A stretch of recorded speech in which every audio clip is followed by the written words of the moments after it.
Olá, você está assistindo ao Boletim Diário de Notícias no canal OATV Português, onde contamos da guerra na Ucrânia. Inscreva-se para ficar por dentro de atualizações.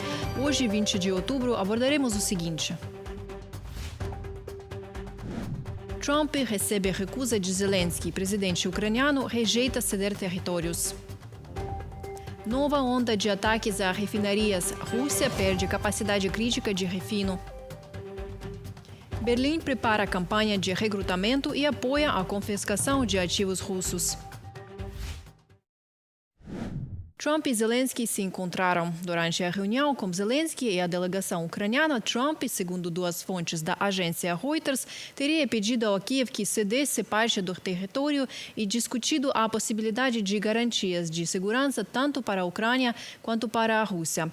O jornal Financial Times, em base das suas fontes, afirma que o presidente dos Estados Unidos se recusou a analisar os mapas da linha de frente na Ucrânia e insistiu para que Zelensky cedesse a Putin toda a região do Donbass, repetindo várias vezes teses que o ditador russo havia expressado durante a conversa telefônica deles no dia anterior. Zelensky rejeitou firmemente a ideia de abrir mão de territórios ucranianos porque, ao contrário da Rússia, a Ucrânia não é propriedade de um ditador, mas uma democracia soberana, onde o presidente segue a Constituição e não o contrário. De acordo com essa Constituição, o presidente da Ucrânia não pode renunciar à soberania territorial do país, pois é justamente um funcionário do governo cuja essência é a responsabilidade direta de defendê-la. Zelensky também acrescentou que uma vontade política coletiva de interromper os combates está se formando globalmente e a Ucrânia está aproveitando esse momento para fortalecer suas próprias posições, não só militarmente, mas politicamente. Isso reflete exatamente o que a expressão paz por meio da força realmente significa. E a Ucrânia continua mostrando esta força. Durante o fim de semana, ocorreram novos ataques ao sistema de exportação de energia da Rússia. Um grande incêndio irrompeu em Novokuibishevsk, na região de Samara, na Rússia.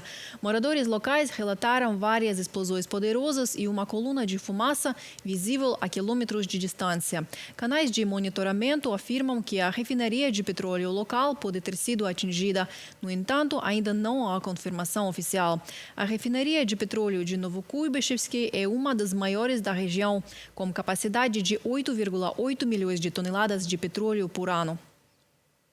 De 13 a 18 de outubro de 2025, drones realizaram uma série de ataques de precisão a refinarias de petróleo russas, causando grande impacto na indústria de combustíveis.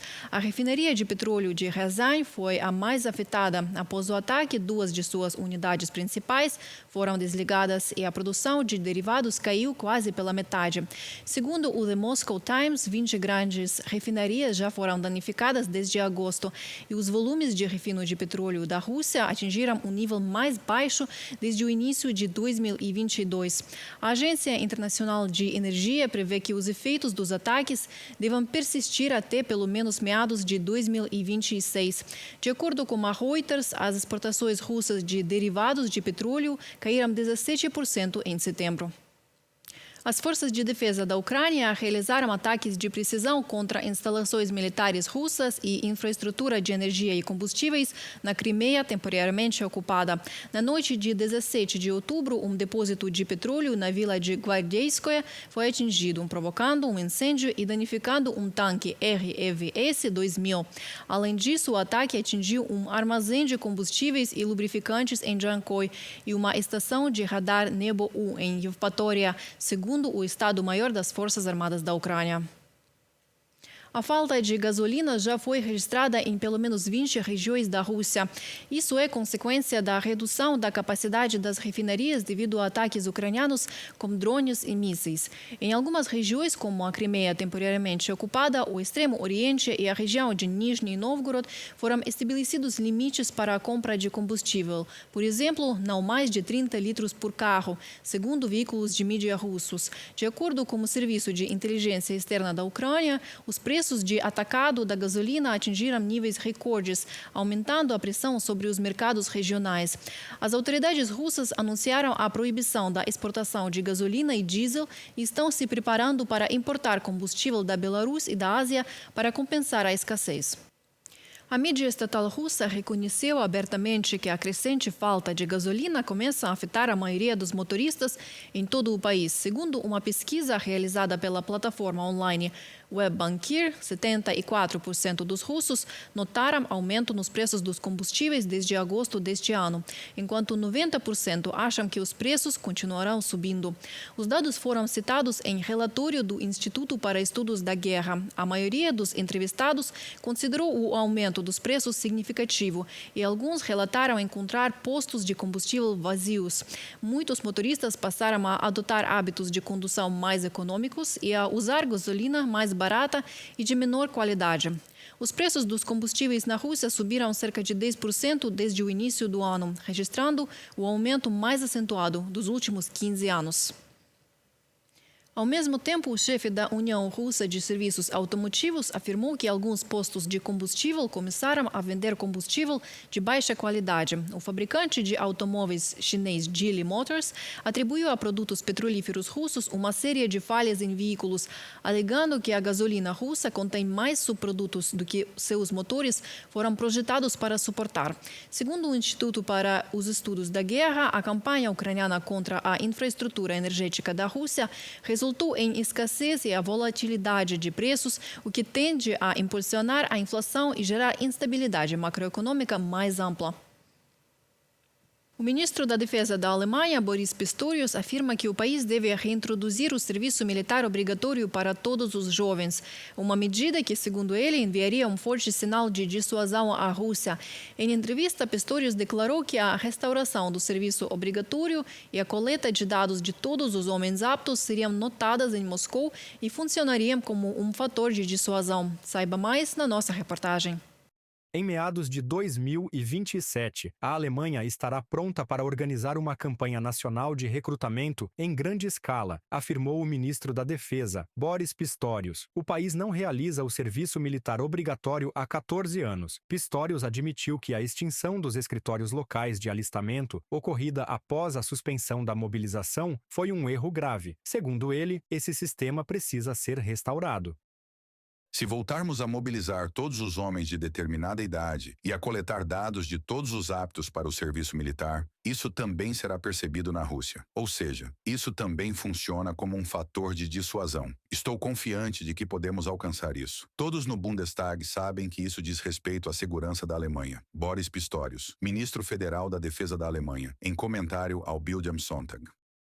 A reforma das Forças Armadas é um dos principais temas atualmente em pauta no Bundestag. O parlamento alemão tem debatido o futuro modelo de serviço militar obrigatório. A coalizão governista da União Democrata Cristã e a União Social Cristã, junto com o Partido Social Democrata, busca ampliar o exército alemão Bundeswehr para 460 mil integrantes, sendo 260 mil militares ativos e 200 mil reservistas. A proposta dá prioridade ao recrutamento de voluntários. Por isso, o debate continua sobre como garantir o número necessário de recrutas caso o alistamento voluntário não seja suficiente. Essa questão merece uma discussão honesta e aberta, pois diz respeito à vida de muitas e muitas pessoas, senhoras e senhores. E trata-se de segurança. Isso exige de todos nós grande seriedade, mesmo em meio às divergências sobre as melhores soluções, além de uma visão imparcial da realidade. Berlim reconhece que a Ucrânia continua sendo a principal defensora da Europa contra a ameaça russa. O chanceler alemão Friedrich Merz prometeu reforçar o apoio a Kiev para pressionar Moscou a sentar-se à mesa de negociações. Ele ressaltou que o futuro acordo de paz deve levar plenamente em conta os interesses ucranianos. Segundo o ministro das Relações Exteriores da Alemanha, a tarefa da Europa é exercer o máximo de pressão sobre o agressor. Devemos sempre ter em mente que a Rússia não está preocupada apenas com a Ucrânia. A agressão russa é dirigida contra toda a Europa e contra a OTAN. Já ouvimos isso de Moscou muitas vezes. E cada vez mais, vemos a Rússia testar a OTAN de forma muito concreta. Para impedir que o jogo extremamente perigoso de Putin se agrave, devemos continuar a limitar sua capacidade de nos ameaçar. Isso inclui cortar os recursos que financiam a guerra da Rússia. Berlim apoia a confiscação de ativos russos mantidos em contas europeias. O Tribunal Regional Superior de Frankfurt am Main abriu um processo para confiscar 720 milhões de euros de uma conta de um banco russo que está sob sanções da União Europeia desde 2022. Em 16 de outubro, o jornal Die Zeit, citando documentos judiciais, informou que o processo foi iniciado pela Procuradoria-Geral da Alemanha. O nome do banco não foi divulgado. No entanto, sabe-se que o procedimento de confiscação foi aberto devido à violação da proibição de movimentar fundos congelados vinculados à guerra da Rússia contra a Ucrânia. Segundo as informações, o banco tentou sacar o dinheiro, mas a transação foi rejeitada. A Alemanha também discute novas medidas de pressão econômica sobre o Estado agressor no âmbito do G7. Ficou claro entre os ministros das finanças do G7 que estamos todos comprometidos em pôr fim à guerra, alcançar uma paz justa e aumentar ainda mais a pressão sobre Vladimir Putin e os custos para ele nesta guerra. Estamos de acordo quanto a isso. Concordamos que queremos continuar a apoiar a Ucrânia e estamos também dispostos a tomar novas medidas para infligir um duro golpe à economia de guerra russa.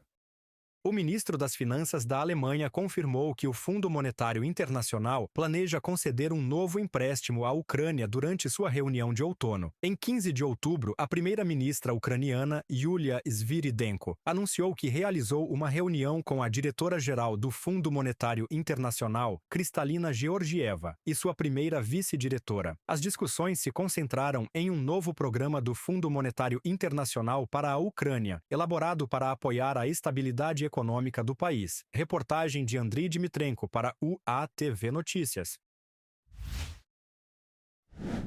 Por isso é hoje. Inscreva-se para apoiar o nosso trabalho e deixe seu comentário abaixo do vídeo.